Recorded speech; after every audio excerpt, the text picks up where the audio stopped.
국민의힘이 급기야 주 69시간제가 괴담이라며 현수막을 내걸었습니다. 정부와 대통령실이 정책을 발표해놓고 국민 반발에 부딪히자 갑자기 60시간 이상은 무리라고 윤석열 대통령이 말을 바꿨습니다. 대통령실 관계자 말 다르고 총리 말 다르고 여당 간사 말 다릅니다. 입법 예고한 지 3주가 넘는 지금까지도 국민은 이 정부가 대체 뭘 어떻게 하겠다는 것인지 도통 알 수가 없습니다. 야근, 병원 기절. 유튜브 채널 너덜트가 제작한 주 69시간제 풍자 영상이 불과 3일 만에 170만에 가까운 조회수를 기록했습니다. 이것이 민심입니다. 공짜 야근이 난무하고 육아휴직도 제대로 못 쓰는데 정부가 오히려 과로 사회를 조장하겠다고 나서니 비판하는 댓글만 넘쳐납니다. 그런데 여당은 민심을 괴담이라며 억지를 부리고 고용노동부는 2월 한 달간 무려 68개가 넘는 설명 자료를 쏟아내며 국민 공분에 불을 붙이고 있는 것입니다. 69시간 정책을 즉각 폐기하고 정책 혼선과 국민 혼란을 신속히 수습하진 못할 망정 민심을 괴담이라 공격하며 국민 탓으로만 돌리고 있으니 기가 찰 노릇입니다. 저출생 대책은 69시간제를 뛰어넘는 신박한 탁상 행정의 극치입니다. 최근 국민의힘이 30세 이전에 3명 이상 자녀를 낳는 경우 남성의 병역을 면제하는 안을 대통령실에 전달했다고 보도되었습니다.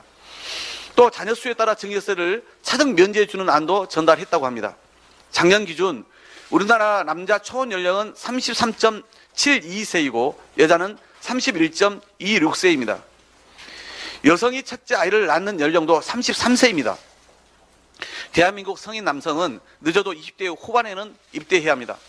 아무리 국정 운영에 깊은 철학과 기조가 없다고 해도 국가 정책을 고민하면서 이렇게까지 현실을 무시할 수 있단 말입니까? 증여세 면제 역시 인구 대책이 아닌 효부자 감세의 일환일 뿐입니다. 그래놓고 비판이 제기되면 무조건 아이디어 차원이라고 하니 정부 여당의 어처구니 없는 인식과 수준에 국민 분노만 걷잡을 수 없이 커집니다. 처음부터 국가 명운이 걸린 저출산 고령화 사회위원회를 정략적으로 접근한 윤석열 대통령이 책임져야 합니다. 윤 대통령이 나경원 전 의원을 저출산 고령화 사회 부위원장에 임명한 것은 전당대회 출마를 포기시키기 위한 정치적 의도 아니었습니까? 그런데도 나 전 의원이 전대 출마 의사를 밝히자 대통령실은 나경원 표 저출산 대책을 대놓고 비판하면서 저출산 정책까지 당권 싸움의 도구로 삼았습니다. 이번 주 윤석열 정부가 저출산 대책을 발표한다고 합니다. 첫 단추부터 이런 식으로 끼웠으니 아무리 합계 출산율 0.78명의 절체절명 위기라 예친들 제대로 된 대책이 나올 리 만무합니다. 저출산 정책은 대한민국의 지속 가능성이 달린 중요한 정책입니다. 공무원들에게 호통치면서 홍보 부족을 이유로 소통 강화를 예친다고 달라지지 않습니다. 오히려 윤석열 대통령 자신이 1시간 내내 혼자 말하면서 일반 통행식으로 정책을 결정해버리는 것이야말로 문제가 아닌지 돌아보기 바랍니다. 국민은 더 이상 참을 수 없습니다. 국가 명운이 달린 노동정책, 저출산 정책, 지금이라도 제로 베이스에서 완전히 서로 검토할 것을 촉구합니다. 민주당은 양특검법에 대해 우선 법사위에서 논의하자는 정의당의 요구를 존중하며 인내심을 갖고 최선을 다해왔습니다.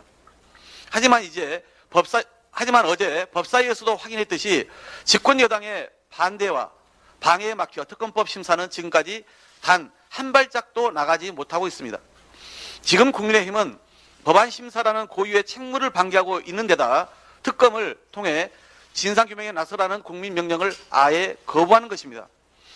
더 이상 검찰의 철저한 수사나 국민의힘의 순수한 협조를 기대하는 것은 시간 낭비를 넘어 진상 은폐를 용인하는 꼴입니다.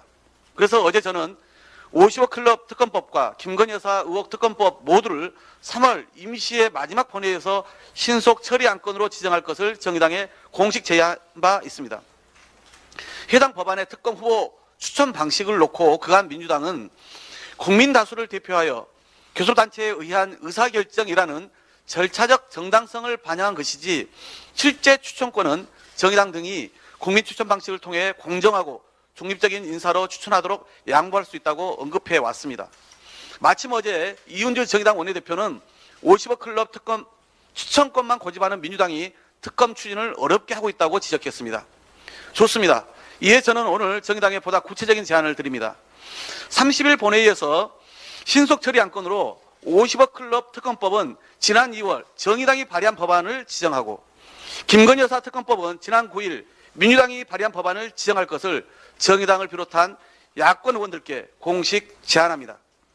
정의당이 제기하는 특검 후보 추천에 관한 우려를 해소드리는 것인 만큼 정의당도 이 제안을 거부할 하등의 이유가 없다고 봅니다. 정의당이 양 특검법 처리에 진정한 의지가 있다면 제 제안에 대한 긍정적인 답변을 기대하겠습니다. 윤석열 검찰의 권력과 제19를 향한 선택적 부실 수사는 지난 1년간 온 국민이 목도해 왔습니다.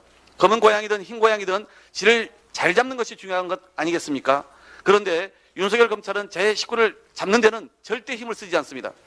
그래서 우리 국민은 양 특검법에 대한 신속 처리 안건 지정으로 제대로 된 수사를 하라고 요구하고 있는 것입니다.